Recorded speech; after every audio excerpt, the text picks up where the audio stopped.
Hello বন্ধুরা, good morning, শুভ সকাল। তোমরা কেমন আছো? আশা করি সবাই খুব খুব ভালো আছো। তো বন্ধুরা, আজকে আমি বানাতে চলেছি চিংড়ি মাছের মালাইকারি। তো তোমাদের দাদাভাই বাজার থেকে চিংড়ি মাছ নিয়ে এসছে। এই দেখো গলদা চিংড়ি। তো দেখো মাছগুলো এখন আমি কাটবো। এই দেখো গলদা চিংড়ি এনেছে। এই দেখো হালকা জ্যান্ত আছে মাছগুলো। তো এই দেখো চিংড়ি মাছগুলো এখন আমি কাটবো, কেটে ফ্রেশ করে নেব আগে। কতটা নারকেল কুড়িয়ে নিয়েছি আর এদিকে গরম জল। তো এই গরম জলের মধ্যে আমি নারকেলগুলো দিয়ে দেবো, একটু সেদ্ধ করে নেব গরম জল দিয়ে।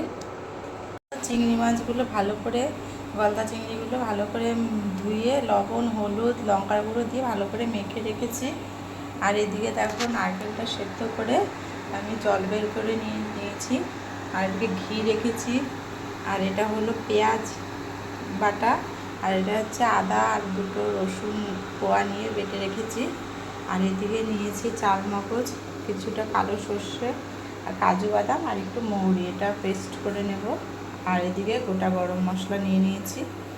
তো দেখো এই দেখো কড়াই বসিয়ে দিয়েছি, এখন রান্নাটা শুরু করব। তো এই দেখো কড়াইতে আমি কিছুটা পরিমাণ তেল দিয়ে দিই। কড়াইটা গরম হয়ে গেছে, এখন আমি এই চিংড়ি মাছগুলো ভাজার জন্য দিয়ে দেবো।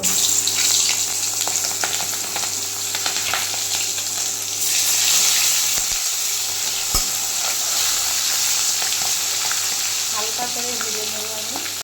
বন্ধুরা দেখো এইভাবে আমি চিংড়ি মাছগুলো ভেজে তুলে নিলাম।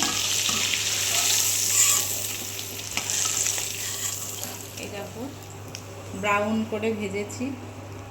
এই চিংড়ি মাছ ভাজার কড়াইতেই আমি একটু গোটা গরম মশলাটা দিয়ে দিলাম ফোড়ন, পেঁয়াজ পেস্টটা দিয়ে দিলাম। এখন এই পেঁয়াজ পেস্টটা ভালো করে শুকিয়ে নিতে হবে, যাতে একটু শুকনো শুকনো হয়ে যায়, জলটা শুকিয়ে যায়, তেমনভাবে ভেজে নিতে হবে। পেঁয়াজ পেস্টটা প্রায় শুকনো শুকনো হয়ে গেছে। তো এর মধ্যে আমি আদা আর একটু রসুনের পেস্টটা দিয়ে দেবো।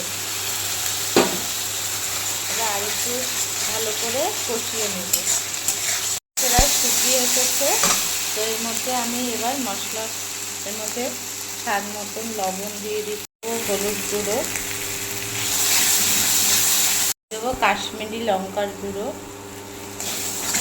মশলাটা প্রায় কষানো হয়ে গেছে। আর এদিকে দেখো সর্ষে আর চালমগজ আর কাজু বাদাম বেটে রেখে দিয়েছি, এটা এখন আমি দিয়ে দেব। দিয়ে ভালো করে কষিয়ে নেব। কাজু বাদাম বাটা জলটা একটু অ্যাড করব, যাতে মশলাটা ভালো করে কষানো যায়, লেগে না পড়ে। তো দেখো ভালো করে কষিয়ে নেব এবার আমি এটা। গ্রেভিটা প্রায় রেডি হয়ে যাচ্ছে। দেখো বন্ধুরা মশলাটা ভালো করে কষিয়ে নিয়েছি।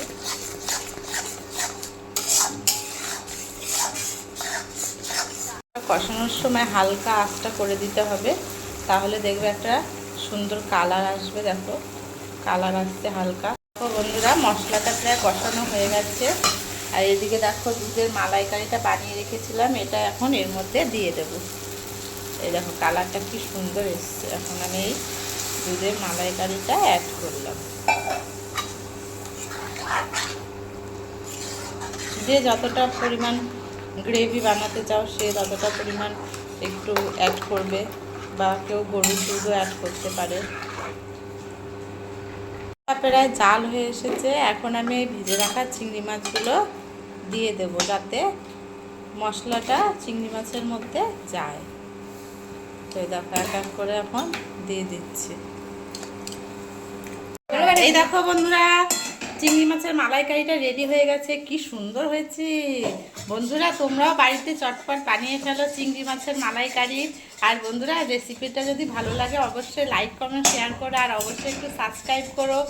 আর তোমাদের আমি আরও বেশি বেশি করে ভিডিও দেখাতে পারবো রেসিপি করে।